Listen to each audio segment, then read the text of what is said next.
দিয়ে শুনুন, যখন বিচার দিবস শুরু হবে, মানুষ ঢেউয়ের মতো একে অপরের উপর আশ্রে পড়বে, সর্বত্র বিশৃঙ্খলা, সবাই একে অন্যের দিকে ছুটতে থাকবে। ফায়াতুনা আদম, তারা কোনো একভাবে আদম আলাহিসাল্লামের দেখা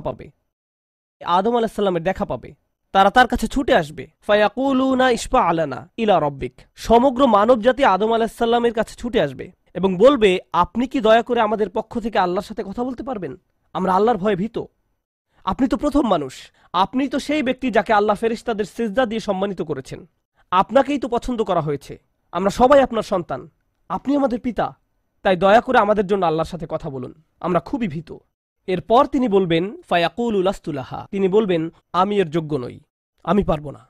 ফায়াকুলু লাস্তুলাহা ওয়ালাকিন আলাইকুম বি ইব্রাহিম, তোমরা কেন ইব্রাহিমের সাথে কথা বলছো না?